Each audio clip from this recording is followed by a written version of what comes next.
तकरीबन 17 महीने बाद जेल से बाहर आए आम आदमी पार्टी के नेता मनीष सिसोदिया को दोबारा सरकार का हिस्सा बनने के लिए इंतजार करना पड़ सकता है। मनीष सिसोदिया को फरवरी 2023 में दिल्ली की शराब नीति के मामले में सीबीआई ने गिरफ्तार किया था। केंद्रीय एजेंसियों ने उन पर शराब वेंडिंग लाइसेंसधारियों को गलत तरीके से फायदा पहुंचाने का आरोप लगाया था।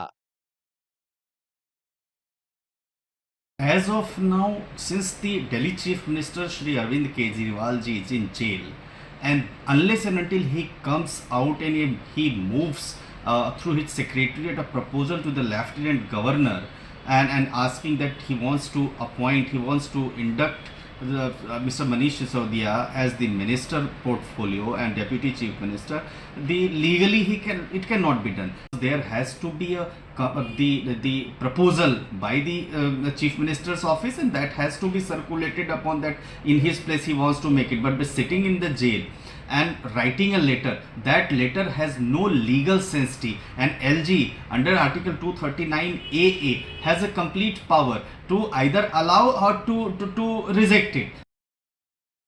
मंत्रियों की नियुक्ति के लिए एलजी को सिफारिश करने का अधिकार अकेले मुख्यमंत्री अरविंद केजरीवाल के पास है।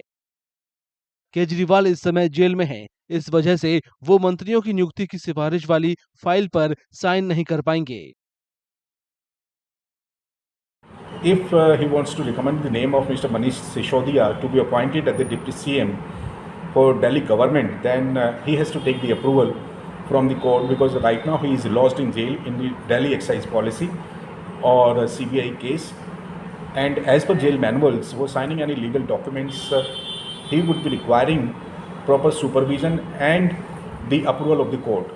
If he gets the approval of the court to sign any legal document or the legal document or the document recommending the name of any person to be appointed in his council of minister, because being duly appointed chief minister, he can act constitutionally, but certain restraints in the form of approval he has to take from the court.